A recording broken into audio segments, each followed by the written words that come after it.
Welcome back. You are listening to Nate the Hate on YouTube, iTunes, Spotify, and Google Podcasts. Be sure to like the video and subscribe if you haven't already, and ring the notification bell in the upper right-hand corner so you're notified each time a brand new episode goes live. And today's episode is dedicated to Calvin Atkinson and Shamsa, both of whom generously donated $100 to support the channel. And if you'd like to support the channel, we have a Streamlabs link in the description below. Donate any dollar amount, ask a question. We will answer it at the end of the episode. Donate $100 or more, and we will dedicate the episode to you.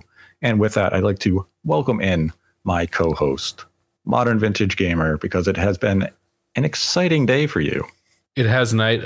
The fog has finally lifted after many, many years of me not believing that there was anything Silent Hill related. Here we are. And I'm here to say that it takes courage and a strong-willed individual to admit that they were wrong and take an L. And I'm going to take the L, Nate, because you were right the whole time, even though it took 3 years.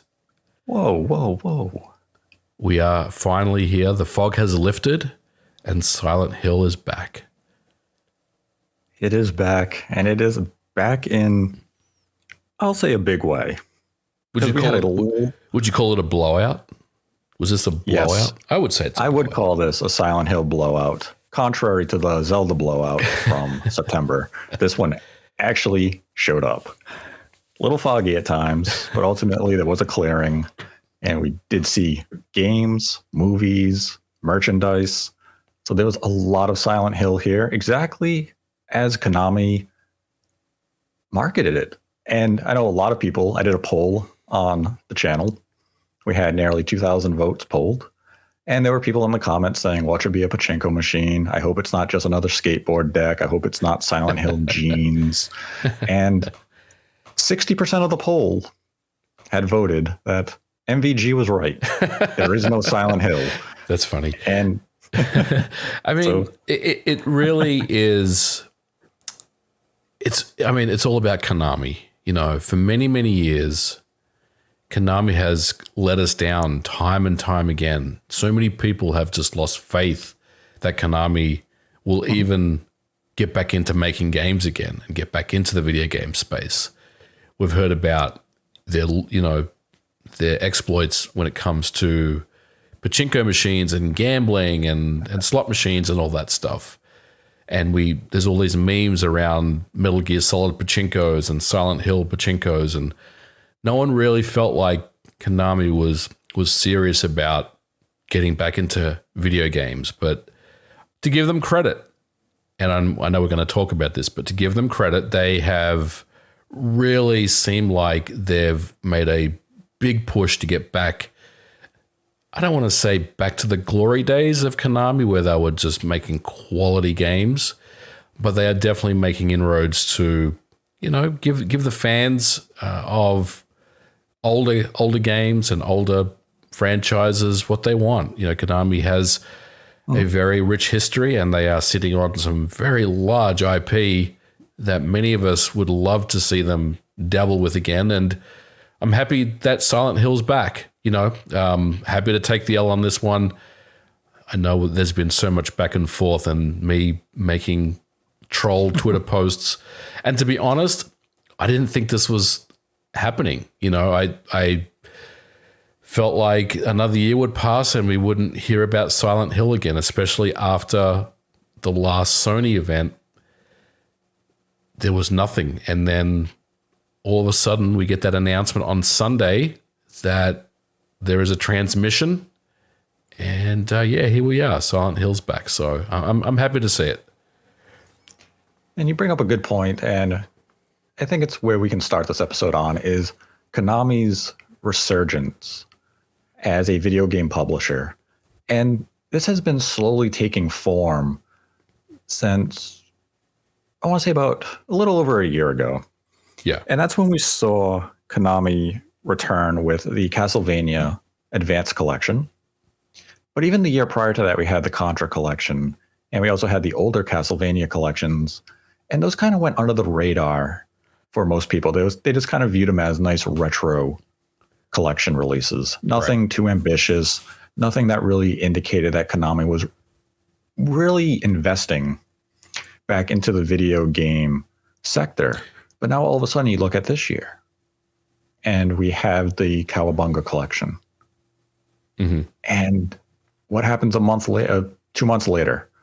Silent Hill. Yep. A huge Silent Hill event where they put out a roadmap of tons of Silent Hill projects that are in development.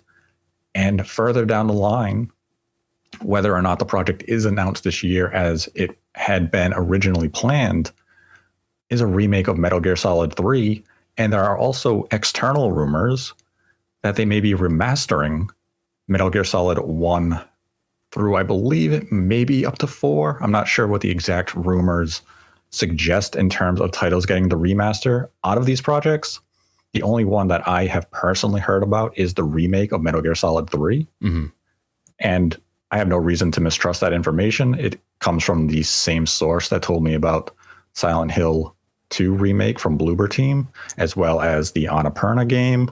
Yeah. So I believe this information to be accurate. Now it's just a question of, will it be announced this year or is it going to be a little later? But that is something to look forward to. But when you look at that timeline of events, it's clear that Konami now recognizes the value in their IPs. And to bring Silent Hill back, and then to go to Metal Gear Solid, there's also the rumors that they have a brand new Castlevania game in development. They're recognizing the gold mine that they're sitting on with these IPs. And it's only a matter of time before they ramp up and start to deliver these games, maybe, 1 or 2 a year. And they may not hit the highs that they achieved during the PS1 and PS2 era, but they are ramping up to something we have not seen from the company in well over a decade. And for old-time gamers like ourselves, that was the golden age of gaming when Konami could compete with Capcom and deliver legendary experiences with Castlevania, Silent Hill, Metal Gear Solid, Contra, so many recognizable and iconic IPs that really helped shape the industry could potentially be coming back. So for any gamer who is, let's say, north of 30, this is an exciting time to see Konami potentially becoming a serious player again in this industry. Yeah. One game that you didn't mention that I think we should talk about real quick that was a part of that resurgence, it's probably one of the earlier ones, was Momotaro Densetsu that came out in Japan. That actually sold a lot of units. And I think Konami must have felt a lot of, they must have responded well to seeing the sales of that game do so well for them. And just that resurgence that we're slowly starting to see from them. And you're right, their biggest rival has always been Capcom, and they're seeing the success of Resident Evil and the roadmap of those games, what that looks like. And it's only fair that they feel like they should be a part of that and they should take some of that, because Silent Hill is a great franchise that deserves to come back. And I think in general, and I know we're going to talk about the games that we've seen, in general, I like what I'm seeing overall. I think they're on the right path to some really good stuff here. And one of the earlier games that I had forgotten about that really showed that Konami was looking to invest again in gaming would be Super Bomberman R, which was a Switch launch game and sold exceptionally well. Yep. And they did a lot of free DLC where you had Pyramid Head. Yeah. You also had some characters from Castlevania make an appearance. So it almost feels as though Konami's been playing the long game, where they were planning some of these resurrections of their old franchises and kind of implying in subtle ways to gamers of, we know, we're listening. It just takes time to make these projects become a reality, but we know what you want. Just be patient. It may take 5, 6, 7 years, but we will get there. And today was a big step for Konami to take in becoming their former selves. And in the Silent Hill transmission, we had numerous game announcements where we had Silent Hill 2 Remake. We had a mysterious game known as Silent Hill F, Silent Hill Townfall. We also had Silent Hill Ascension. And then we had the movie title Return to Silent Hill and a whole lot of merchandise, including the Shiba Inu dog from one of the Silent Hill endings where you discover that the dog is just screwing with you. And it's a very comical ending. I love that ending. But we'll start with Silent Hill Townfall. Now, this is going to be developed by No Code. They are the developers behind Stories Untold and Observation, two very well-received, well-made horror games. Likely many listeners have never heard of this developer nor these games, but you can find these games on Steam and definitely consider giving them a look if you enjoy this genre. And the publisher is going to be Annapurna. Now, they almost always have an appearance at a Sony showcase or Sony State of Play. They have published numerous indie games, including Sayonara Wild Hearts. And this was one of the first games announced during the presentation, and all we got was really a teaser trailer. We didn't see any gameplay. We really don't even know the premise of the game beyond the developers attached to the project. Yeah, it looks intriguing, looks interesting, but you're right. We didn't really get much beyond a teaser trailer, so it's really hard to pinpoint, what this game is going to look like when we see more of it. But I liked the vibe of the game. It was cool, and I definitely want to see more of it. Yeah, right now a lot of the promise for Townfall is because of the developers attached to the project. Right. They have given interviews in the past before this was officially announced that they were attached to a project that they were deeply passionate about, something that they have dreamed to work on. So that gives you confidence that they are living their dream and they're going to deliver the goods on whatever this mysterious spin-off Silent Hill could be. And, if you look at the back catalog of Silent Hill spin-offs, it's not exactly a library of quality. No. You have Silent Hill Origins, which wasn't terrible. You have the Silent Hill game from Way Forward for I believe it was the PlayStation Vita. Book of Shadows, Book of Memories, something like that? Yes, something like that. It was kind of like a Diablo clone. Shout out to my friends at Way Forward. They do great work over there. They do great work. It just wasn't their best effort. But this time it feels as though they picked a very strong development team that has experience with this genre type, and they have proven themselves to be capable. And, the teaser trailer was really just a handheld TV and, little else.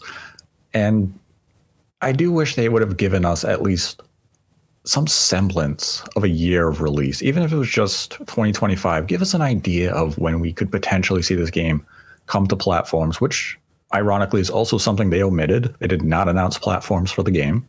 Right. So we're really left with just a empty announcement in the end when it comes to Townfall. Yeah. Tells me that's probably 12 to 18 months out from release. At minimum. Yeah. We may see something next Halloween. Unlikely, though. I would say one of the other games will be featured next year. We'll talk about that. But Townfall looks good. I want to see more of it, and I'm sure we will. But yeah, it'd be nice to get more info on that game and kind of hone in on what the game is and what platforms it's coming out for and everything. If I was to guess, I'd say probably everywhere. But maybe Sony will have some exclusivity deal. But maybe they won't. It'll just remain to be seen on what that looks like. Mm-hmm. The next big Silent Hill announcement in terms of a game was Silent Hill F. Now, this is going to be developed by Neobards. They have done some outsourcing work on titles like Resident Evil 2 and Resident Evil 3 Remake, Onimusha, ReVerse. So they're not exactly a name you would assign to a big project in your mind. They're not really renowned for anything too, epic. And this, again, had a teaser trailer.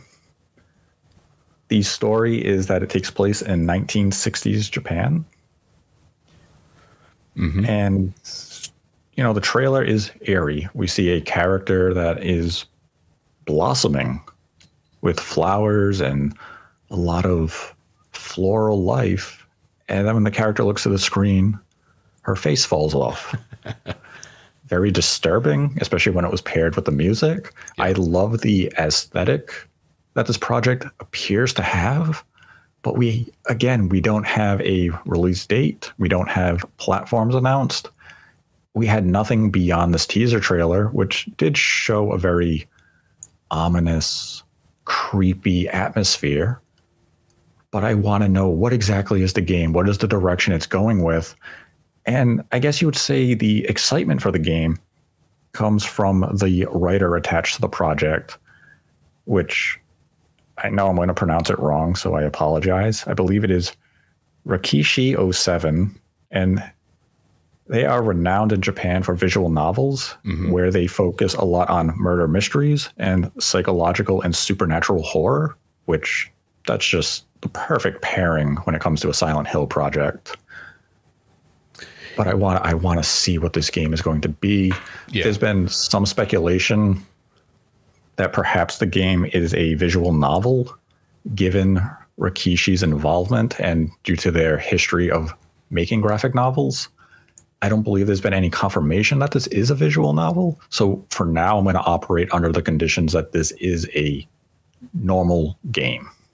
Yeah, and that's what I'm thinking it's going to be as well. But of course, we don't know. It could well be a visual novel style of game, or potentially a Life is Strange, or something along those lines, right? But I don't know. Like, for me, this was their one more thing moment in the presentation, and I'm going to say that Silent Hill F, the F stands for 5. I think this is just a full game, the next iteration in the Silent Hill series. But to your point, Nate, we didn't really get to see that much. We saw the trailer was awesome. The tease was really, really awesome. Very creepy, very eerie. But yeah, it kind of gave me shades of something like Ghostwire Tokyo when that was first revealed.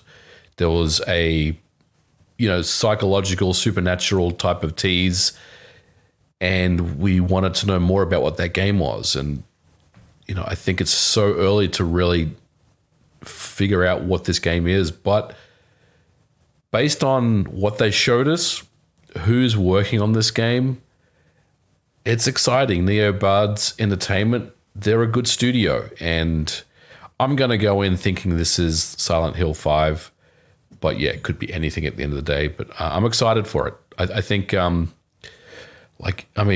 if there's any criticism that I can give to what we've seen at the transmission, is we only saw trailers across the board. We didn't really see anything beyond that. And that, while is not a bad thing, I just wanted to see more of this game. And I feel like out of all the games that they showed us, Nate, this one is probably the furthest one out from release. It's probably 2025 before we see this game come out.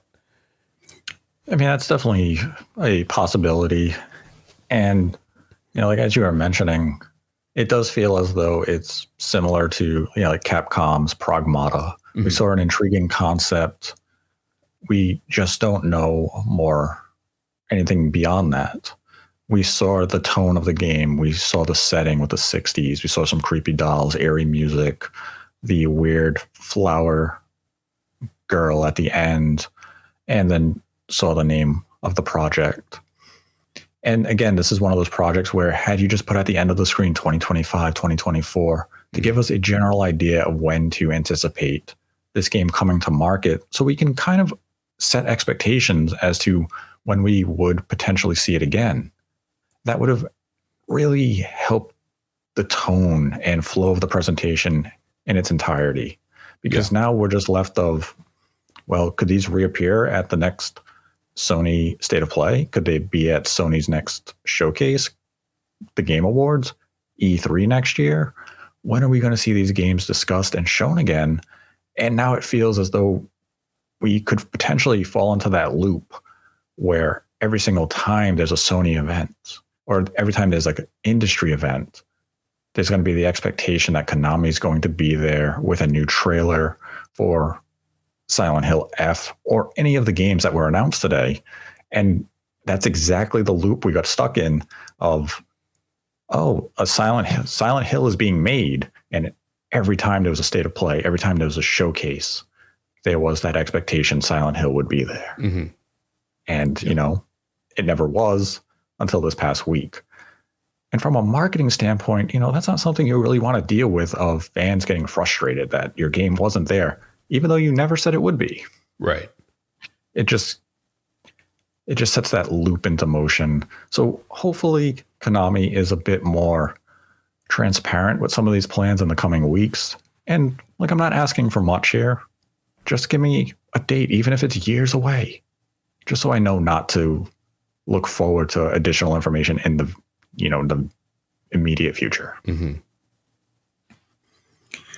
But the big game was Silent Hill 2 Remake, coming from Bloober Team, renowned developers for the medium. And we all know how that went.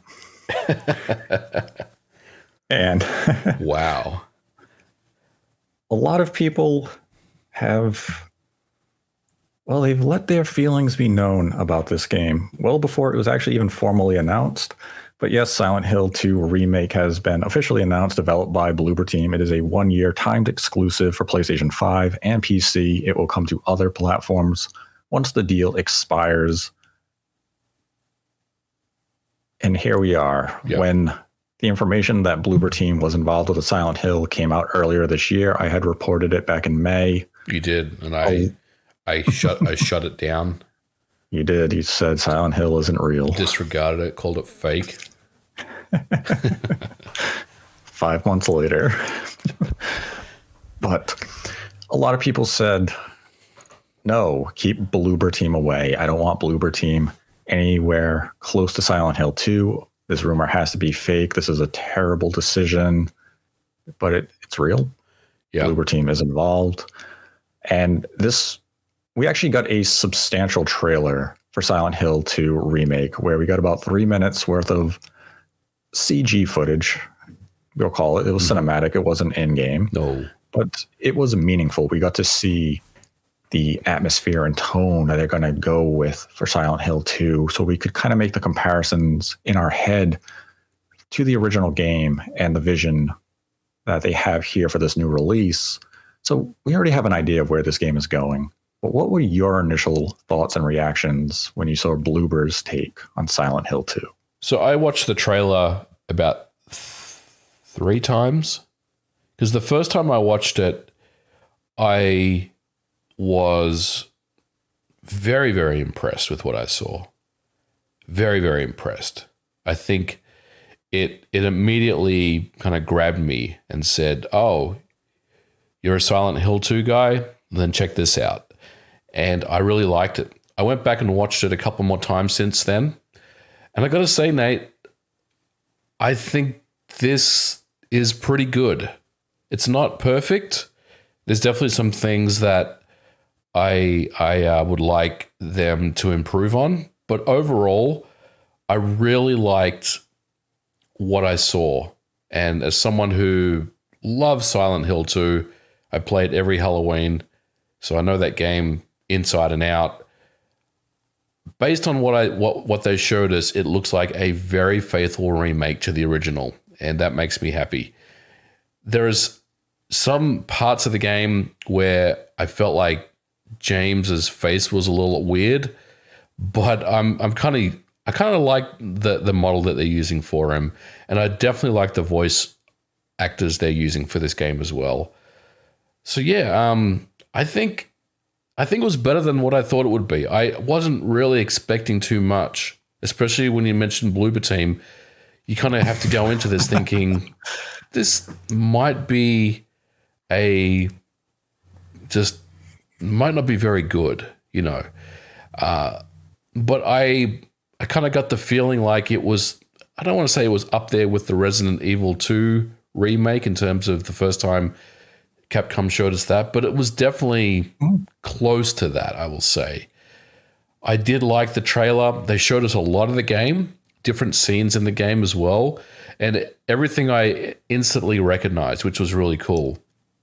But I think it loses points because, again, they didn't show us any gameplay. Everything was just a cutscene or a CGI trailer. I do wish they would have shown us more of this game, even just a couple of small cuts of combat, or just maybe just running around, in engine would have been really nice. But no, I was impressed, Nate.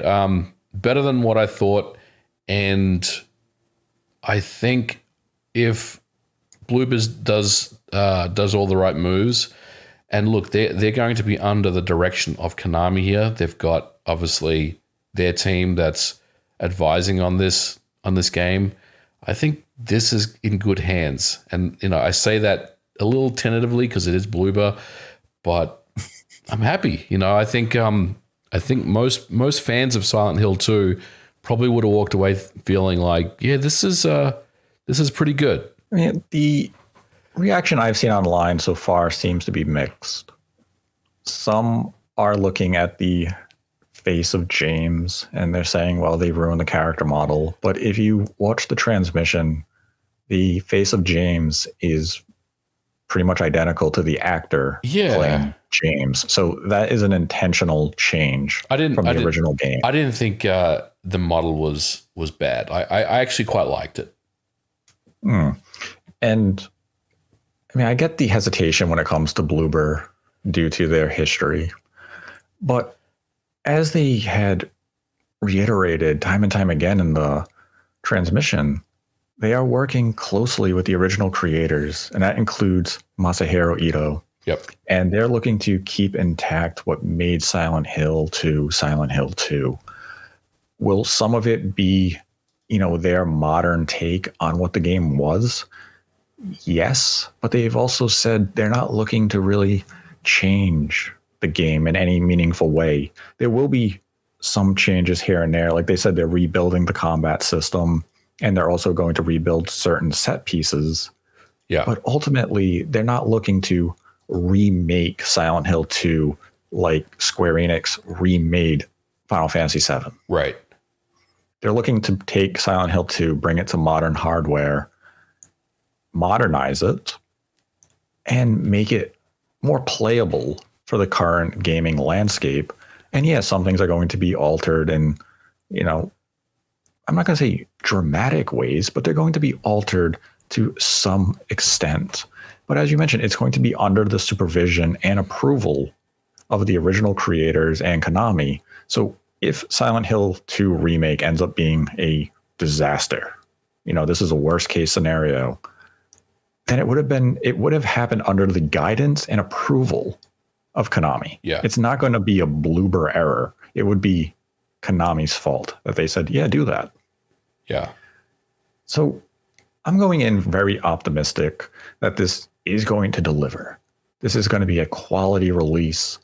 And everything from the transmission presentation, my takeaway is that Konami really wants to make Silent Hill popular again. They see value in this IP, and they know it starts with Silent Hill 2. They know this remake is going to set the tone for all the projects in the pipeline. Yeah. It has to hit. Now, people can debate for years to come whether or not Bloober Team was the correct team to choose. But if they made a pitch that Konami loved, and Konami likes their technology, the development team, and all that, from the outside, who are we to question, the development team at Konami and what they saw when they said, let's do this. Let's partner up. Let's make this project a reality. And the thing with Bloober is most people when there's critique thrown at them, it's usually from a narrative standpoint where they don't tell a good story or they're just downright irresponsible with their storytelling. And maybe some of their games lacked in the fear department where they just didn't deliver on that front. Right. But their technology, their visuals, their core gameplay in systems have generally been praised. And when we look at the footage of Silent Hill 2 Remake, yeah, it's CG, but you still get the sense and tone and direction that they're going to take this project in. And the atmosphere was there. Yeah. They nailed that. Yeah, I agree. I think, I mean, you said so many things there that I just agree with, especially the bit about Silent Hill 2. Everything starts with that game. And you're right. If Silent Hill... If Silent Hill's revival is to be successful, then it starts with this game. This game has to be good. Mm-hmm. And I think based on the trailer, again, we only saw 2 minutes of a CGI trailer. I like the atmosphere. I think they've nailed the atmosphere of the game. I can sense the tension in the game again, especially some of the scenes in the hotel, and that psychological fear that you have playing that game. And of course, we didn't even mention it yet, but Pyramid Head looks freaking amazing. Like, I love that scene with Pyramid Head in the game as well. So, and I just wish we just saw some gameplay. That's my only critique, but I'm happy. Yeah. I'm very happy with what we've seen. Yeah, I would have loved to have even if it was just a brief gameplay demonstration where we could see the improved combat system that they said they rebuilt. Yeah. Let me see how you've done it so we can walk away saying that's a step in the right direction. Or let me see James walking around some of the environments, maybe show us some of the enemies in an in-game scenario. Because right now, based on what we just seen from the CG trailer, it looks great. The tone is there. The atmosphere is there. The feeling of unease is there, but I want to see how it's going to look when I'm playing. We know it's on Unreal Engine 5, very advanced engine, and Bloober Team has come out and said there will be no load times in this game. Your entire experience, you will not see a single load screen. Yeah, which is cool. That's cool, especially for a horror game. Right, there's going to be no reprieve. Yeah, and that's promising. I just want to see them deliver upon these promises. And I feel as though this should have been the time. You had this big, expensive event, and we saw no gameplay from any of these new game announcements. And again, Silent Hill 2 was omitted a release date. It was at least given platforms with the PC and PlayStation 5, but we don't know when it's coming out. And this seemed like the game that would have been an easy 2023 at the end of the trailer. You think so? I don't know if it was intentional that Konami didn't commit to anything. And look, I mean, was it the right thing to do? I don't know. But some of us feel like they should have given us a date. And I think they should have. But I also think that this transmission was more of a statement to fans to say, hey, we haven't forgotten about you guys. Silent Hill is back, and these are all the things that we've been working on. We're not quite ready to share with you when these games are coming out, but, you guys have been talking about Silent Hill on Twitter for years now, and we're here to basically tell you that we're working on stuff, and we'll have more to share whenever that will be. I think that Silent Hill 2 is probably going to be scheduled for next Halloween timeframe, so 2023. But to your point, there was no date, there was no year attached to any of it, so it could well easily be beyond that, or even earlier than that. I don't know, but I'm hoping that this game is far along in development and it does come out next year for the Halloween season. Yeah, I think out of all the games announced today, I would say in order of release, it's likely Silent Hill 2 Remake, Silent Hill Townfall, yeah, and then Silent Hill F. Yeah, would be the order. And I could see that being in year to year. So Silent Hill 2 remake for 2023 and then F being 2025. Yep. So that means for the next 3 years, we have a major or meaningful Silent Hill release within the calendar year. And that's a good way to get back into things if you're Konami, having a yearly release. Now, there was the demo, the PT demo. Is that something you think we'll see at some point in the future? Or do you think basically what they've shown us is pretty much what they're doing for the next 5 years? Well, the demo was kind of a standalone thing. Yeah. Where you weren't going to know what you were playing. The Silent Hill Short Memories demo. Yep. Where you'd be playing it, it would just kind of be, well, what is this? And then once you got to the conclusion, it would have led into, I'm not sure if it was supposed to be Silent Hill F, but I would assume that given kind of the feel. I mean, it could have also just been like a demo that leads to a teaser of Silent Hill 2. It depends on how that marketing plan was supposed to go.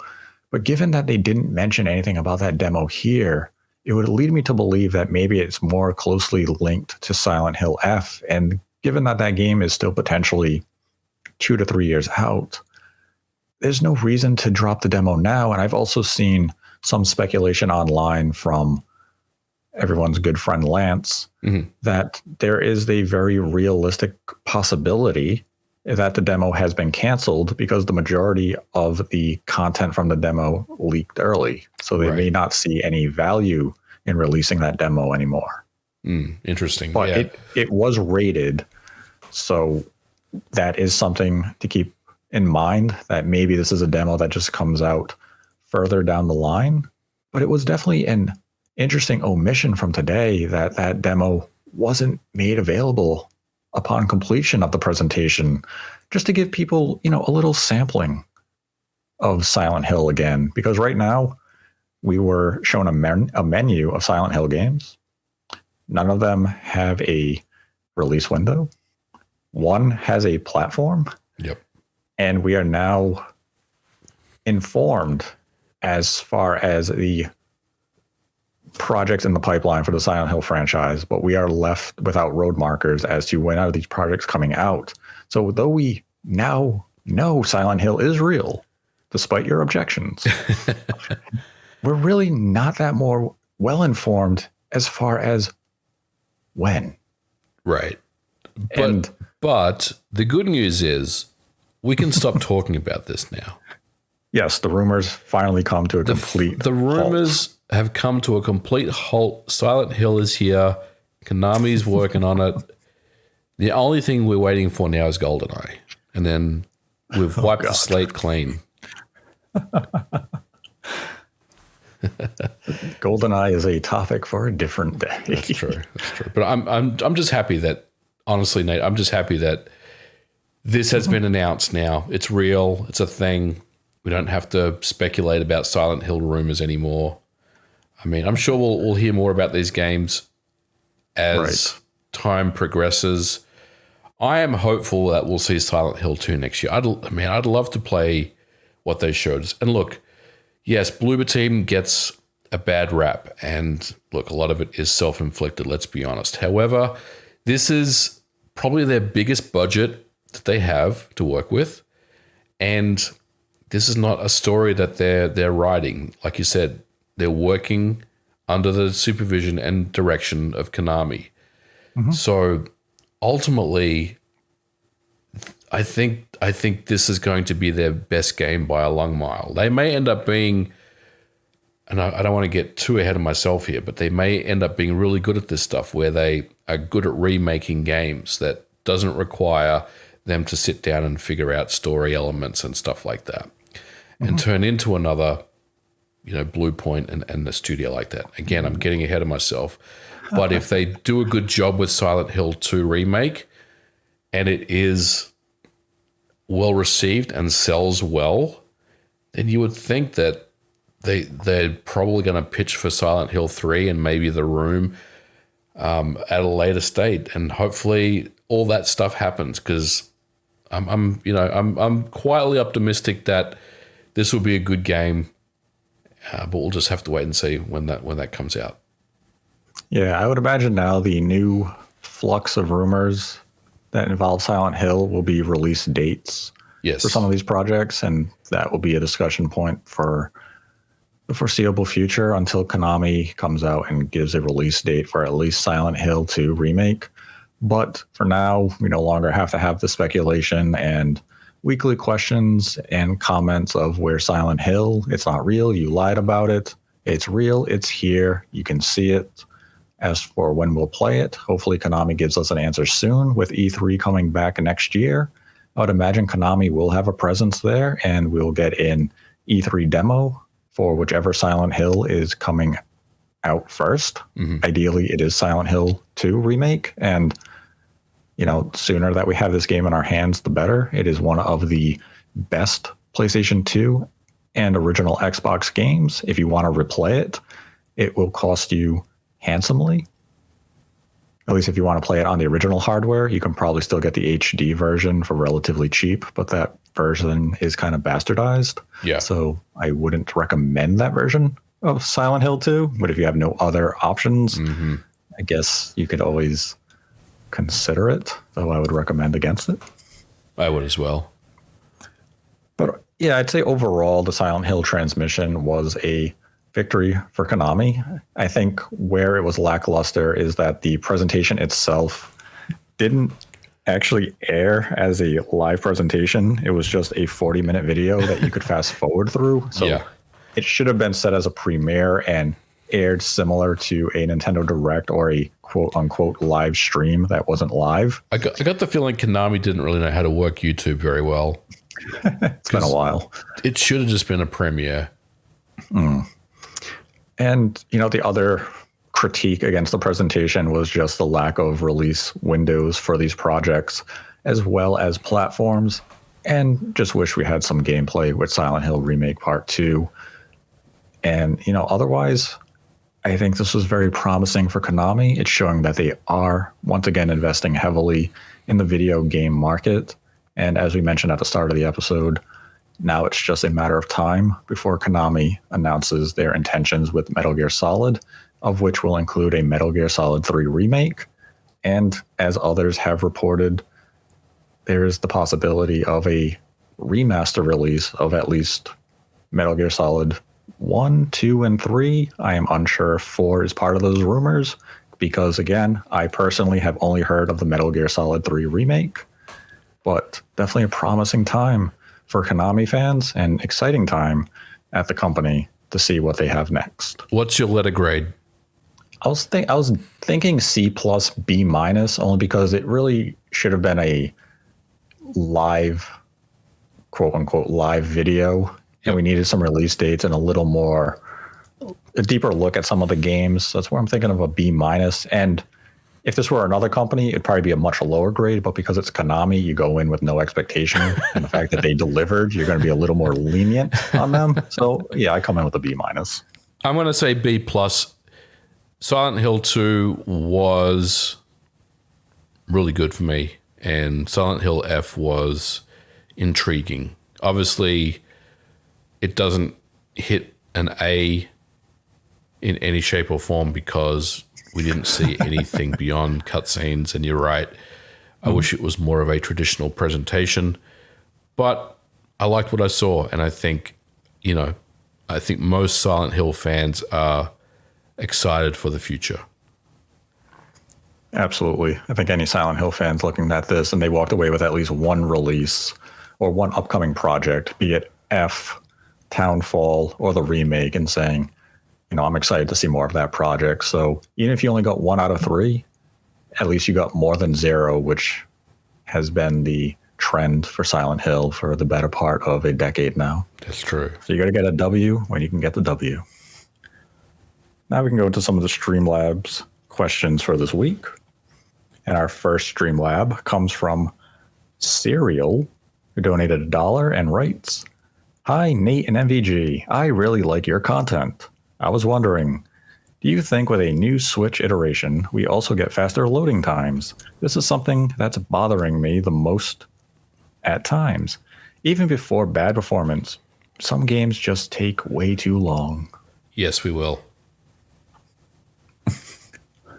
How's that for an answer? No, You have it. we're definitely going to get faster loading times. And the reason why is because I'm assuming we'll have faster processing, which means by default, things will load faster. But I also think that Nintendo is very much aware of loading speeds on the current iteration of the Switch, and it's something they're probably going to take a look at to make faster. Mm-hmm. So I would say yes. I think that's a safe bet. Yeah, I'd say they'd be faster. I wouldn't go as far as saying, substantially faster. Nothing that's going to rival PS5 or Xbox Series X, but faster than the current Switch offers. Yep. So maybe if a game is 30 seconds now, maybe a similar release would be 15 seconds. Right. But an improvement. Then had a $3 donation from Deku Delight. He writes, "Hi guys, I wonder what the DK game by the Odyssey devs could be. What do you think about this idea, that it is actually a new Mario game based on the movie? Donkey Kong could be playable, which perhaps led to false conclusions regarding the leak. Thank you, smiley face." To my understanding, a Donkey Kong game is in development at Nintendo Tokyo, and it is a Donkey Kong game. It doesn't seem to have any miscommunications between Donkey Kong being featured in a Mario game. It is a Donkey Kong game. But I mean, if we entertained your idea as a potential reality, I mean, I think a lot of people are anticipating a Mario game to come out or release at least in the same calendar year as the movie. A game based on the movie itself, unlikely. I guess I'd say that's unlikely, but hey, it would definitely be a surprise. Then had a $1 donation from Jackie G, who writes, "Nintendo love their big March releases. Do you think they have one up their sleeves for 2023, or do you suspect we would already know it if that were the case? Never assume you know anything when it comes to Nintendo and their scheduling." That's very true. We're saying this in October. Nintendo isn't shy about announcing a game in January for a March release. Yeah. They could drop Metroid in March. Who knows? They could still announce a Mario game and come out in March. Yep. But yeah, right now Nintendo could still easily slide in a meaningful release if they want to. It's just a question of, does Nintendo want to? Right now for 2023, we already have Fire Emblem engaged. To start the year off, we have Breath of the Wild to kind of cap off this first half of the year. We know they're going to fill out some of those other months. But we also have the Kirby release in February. We know there's going to be additional games coming out between January and June. So GoldenEye. It's just a matter of when Nintendo decides to announce them. GoldenEye? That's for a different time. Today's about Silent Hill, not GoldenEye. Right. The game will get its time. Then had a $3 donation from South Coast Horizon. Writes, "What exactly is Kojima working on? And why the hell should I care?" Oh, that's not to offend Metal Gear Solid fans, but why is Kojima as a game director such a big deal in the industry? Well, okay. Damn. You can answer the second part, but I'm so glad, Nate. I'm so glad we can finally put to bed these ridiculous rumors that Kojima is working on Silent Hill with Konami. True. That's a good point. Oh my God. I think out of everything that I've seen and heard over the last few years, that is the most ridiculous one that's come up before. That's true. That one can finally be put to bed. Yes. As for what Kojima is working on, Hideo Kojima is busy on 2 projects, Death Stranding 2 and Overdose for the Xbox. As to why you should care, did you like Death Stranding 1? If you enjoy that game, plenty of reason to be looking forward to Death Stranding 2. And if you just like the style of Kojima games, Overdose though we know very little about it, could certainly be of intrigue. Why is Kojima seen as a big deal in the industry? Kojima has a lot of iconic and well-received games to his name. I mean, Metal Gear Solid is something a lot of people remember Kojima for, but Kojima made games before. Oh, yeah. Metal Gear Solid 1. Snatcher. I mean, Snatcher is a legendary game from Kojima. The problem is that the game, hasn't been re-released on other platforms since its original release. So not a lot of people got a chance to play the game. But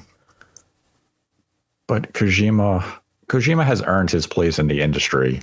Police Noughts is another one that was never localized, I believe. Mm-hmm. And yeah, I mean, Kojima he's a good game director. He's a good game designer. He comes up with very ingenious ideas. He delivers games that no one else would ever create. Now, his style is definitely not something that everyone is going to enjoy, but you'd be hard pressed to find somebody who would tell you that Metal Gear Solid 3 is not a masterpiece. Metal Gear Solid 1 is a phenomenal game, same as Metal Gear Solid 2. You could argue he lost sight of the plot with Metal Gear Solid 5. Well, I mean, based on what was going on with him and Konami at the time, it seems like there was a lot of focus that was not unaccounted for. Mm-hmm. But I mean, a lot of people do feel as though Metal Gear Solid 4 was just, over the top. It was total fan service, but yeah, it was a great game. Great game. I loved it for that reason, that it was so much fan service in it. But no, I think Kojima has a lot of success. I think the thing about MGS4 for me was when Snake goes back to Shadow Moses. It's like, oh my God, I love this game. This game was awesome. Yeah, that was an awesome scene. There's so many cool scenes in Metal Gear Solid 4. It's a shame it's trapped on PS3. But yeah, Kojima has a lot of success to his name beyond the Metal Gear series. He also helped. Was he the director or the producer of Castlevania: Lords of Shadow? The first one, not the horrendous. The producer, not the director. He also produced Zone of the Enders 1. Yes, he did. Yes. And he was the game director of Boktai. Oh, yeah. The Sun is in Your Hand. Yes. I forgot about that. That's right. Games. That great game. The literally solar-powered vampire hunter game for the Game Boy Advance. So, yeah, his name's well beyond just Metal Gear Solid. But as to why you should care, it's all dependent on whether or not you like his style of game. Yeah. I mean, if you don't like any of those games, then you're probably not a Kojima fan. And that's okay. We then had a $100 donation from Calvin Atkinson, one of the individuals whom this episode is dedicated to. And he writes, "Hey, Nate and MVG, been making my predictions about the Game Awards and have been told by several people that Xenoblade Chronicles 3 will not be nominated for Game of the Year because the voters don't like nominating JRPGs. Do you think this is correct? And if so, why?" This is a good question. Look, I think there's an outside chance it might be in the running. Outside chance. But you're right. I think there's probably a lot of outlets that haven't played through the game. So it's hard to really say, but I think the game reviewed well. And it's definitely a highlight of Nintendo's year this year. So there's probably a chance it may sneak into the conversation. Yeah, I think it will be part of the conversation when outlets are putting together their nominations for the Game Awards. I think there's going to be a lot of debate whether or not it makes their, top 5. Yeah. Because when you really look at the calendar year of what came out this year, the only 2 sure things I would argue are Elden Ring. Yes. And very likely God of War Ragnarok. Correct. Now, beyond those two, Yeah, you got to pick 3 more games. you have to pick 3 more games. And I think that's where it will come in Xenoblade Chronicles 3's favor, that this year wasn't super strong in terms of software releases. There's a lot of games came out this year, a lot of quality games. But I think Xenoblade Chronicles 3 may also have enough recency bias that it would slide into that conversation in a more serious role. I don't think it will win, but I could see it be nominated for Game of the Year at the end of the year for the Game Awards. Yeah, I can as well. And that's the reason why I put it in there too, because only 2 games for me are surefire, will absolutely be in there. The rest is, the other 3 are up in the air. And I do think Nintendo will have some representation in the Game of the Year conversation. And if you look at Splatoon 3, even though it is a fantastic game, I don't think it's really done enough to differentiate itself from Splatoon 2. Bayonetta 3, I mean, that's another game that I keep hearing may be in the conversation. We'll just have to see what that looks like when the game comes out and ultimately gets reviewed. If it reviews highly enough, potentially could be in there. But what we do know right now is Xenoblade Chronicles 3 is a fantastic game. It reviewed well.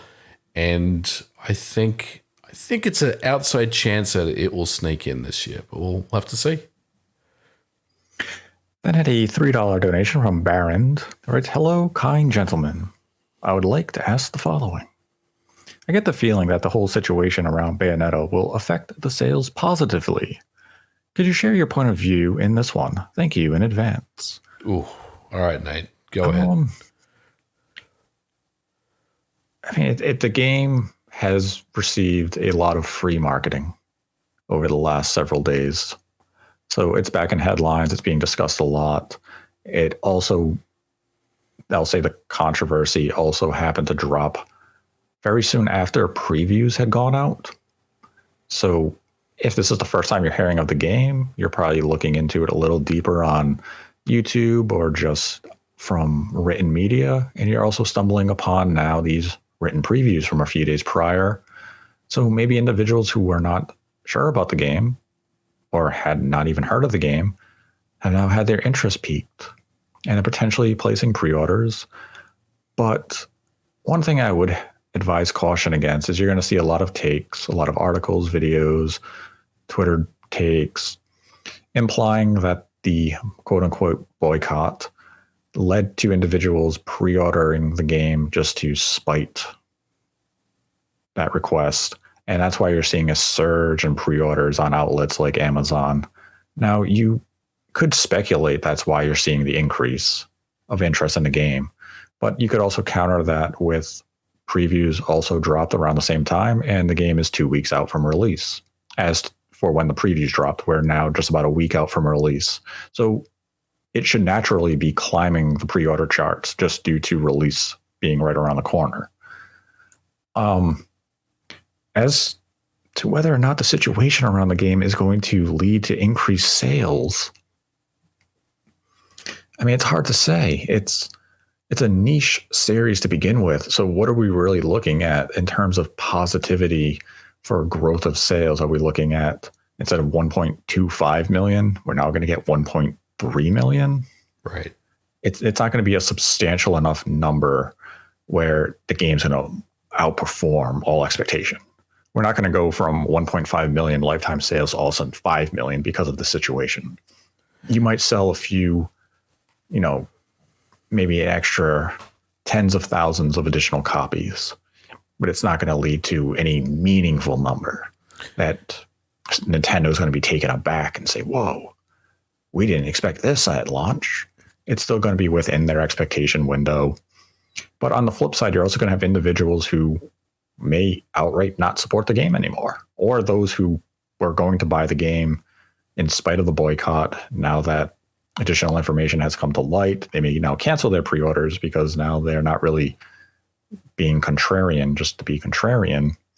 So if any positive impact is coming out of this in terms of sales, I think it's just that it's in the headlines again, and it's now at the forefront of a lot of people's minds.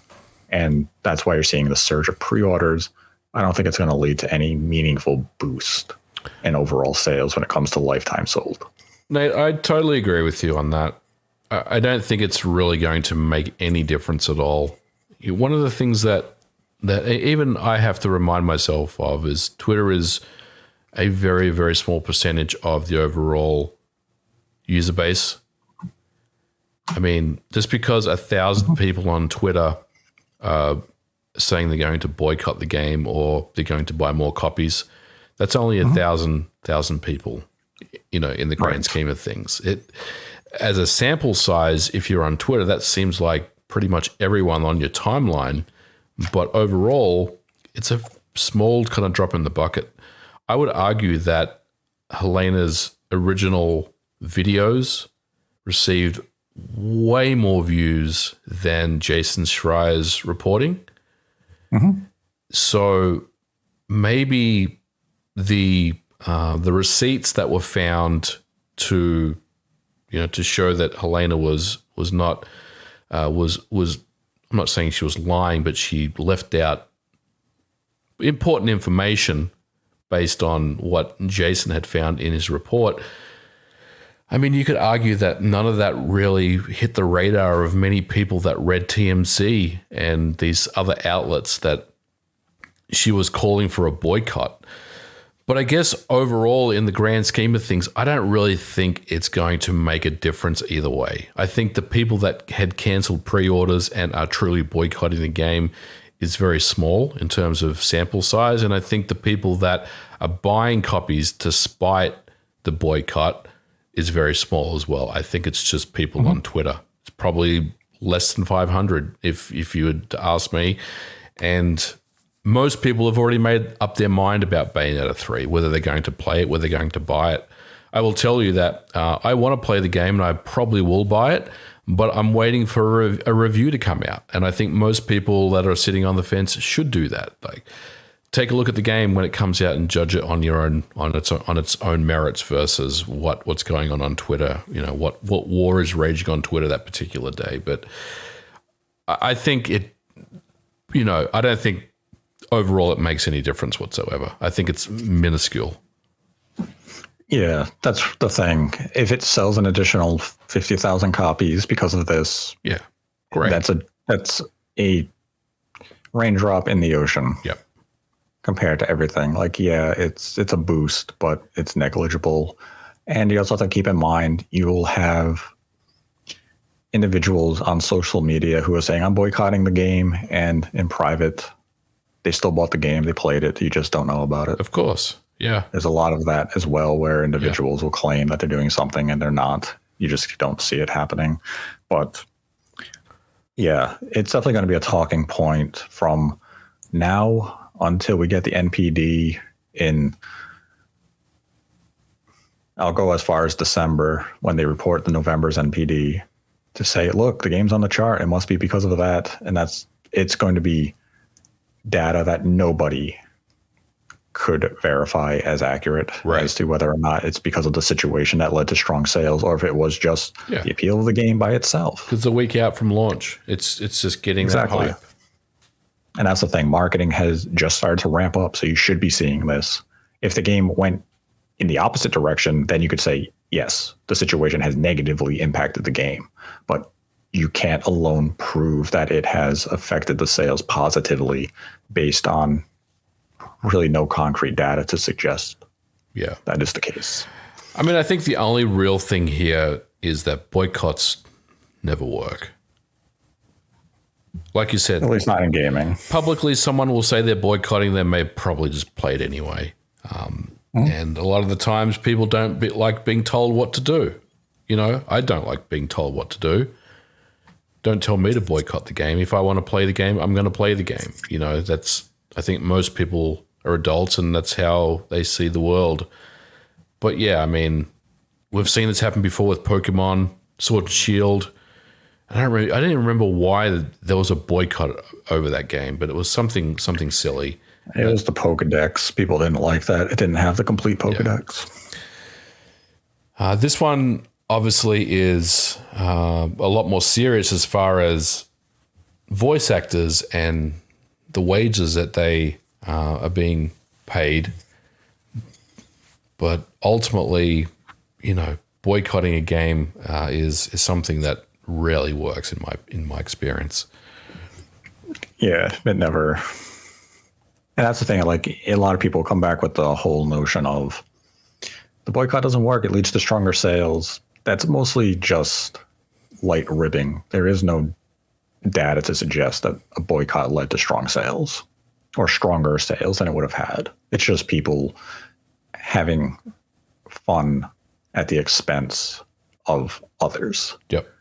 So whenever you hear someone say, "Oh, the boycott led to Pokemon becoming the best-selling Pokemon game," it's not a serious comment. Yeah. It's satire. Absolutely. And that's lost on the internet very often. So keep that in mind. And that is the last Streamlabs question for this week. If you'd like to support the channel, we have a Streamlabs link in the description below. Donate any dollar amount, ask a question. We will answer it at the end of the episode. Donate $100 or more, and we will dedicate the episode to you. And today's episode is dedicated to Calvin Atkinson and Shamsa. Thank you for your continued support and generosity. And I'd like to thank MVG for joining me, as always. Always a pleasure, Nate, even when I have to take an L. It happens occasionally.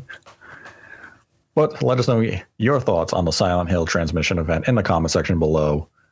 And until next time, continue to embrace the hate.